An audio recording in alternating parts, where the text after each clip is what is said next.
Hey everybody, it's Bill with Franklin Loan Center, and I'm continuing to get more questions about this loan level pricing adjustment um, issue, and so I just kind of wanted to illustrate some things that I've been talking about. So, actually, just to back up a little bit, I mean, look, there's no question that there's a portion of the matrix where with pretty good credit and like somewhere in the less than 20% down up to like 10% down, that's actually there those rates went up a little bit as I've illustrated here, and I'll go through that in a second.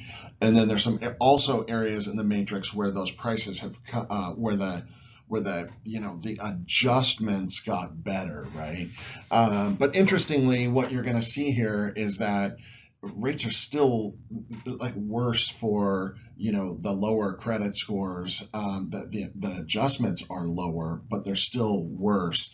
And so I wanted to illustrate that here. So if you can just see here, this first two, what I'm doing is comparing. So as it says here, this is showing 15% down, 720 to 759 credit. So these are the people that saw the biggest change in the biggest increase, I should say, in the loan level pricing adjustment. So you can see that what we went from here is, a point from, before the change was made, you're probably at 6.5. Now, more like 6.75.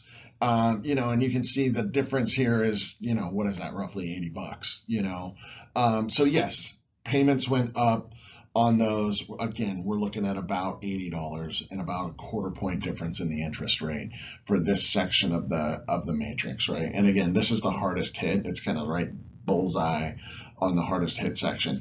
When you go out from there, the adjustments actually get smaller and smaller, and then as you go out further from there, then what you see is they actually start to get like they actually get the pricing adjustments get better versus the previous. So but then I wanted to also show, so this is the other end of the spectrum. So this is 5% down, 640 to 659. These guys saw a really significant improvement in the pricing, or a more significant improvement. You can see here that the rate, previous estimated rate 7.75, now more like 7.25. So obviously a half a point's a really big deal, right?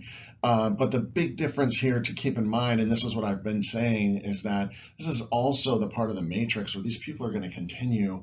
They were FHA and they're still going to be FHA, and here's why, right? So the mortgage insurance on these, this is private mortgage insurance for a conventional loan, $750 a month, versus on an FHA loan where you get a slightly better rate. Yes, you'll have to pay an upfront mortgage insurance premium of about $10,000. That gets financed in, so you don't actually pay it. It gets financed in. It's how we do all FHA loans. But you can see that the difference, there's almost $500 a month difference in the mortgage insurance, because FHA has the same mortgage insurance for pretty much everybody. There's one little caveat to that. Details don't matter.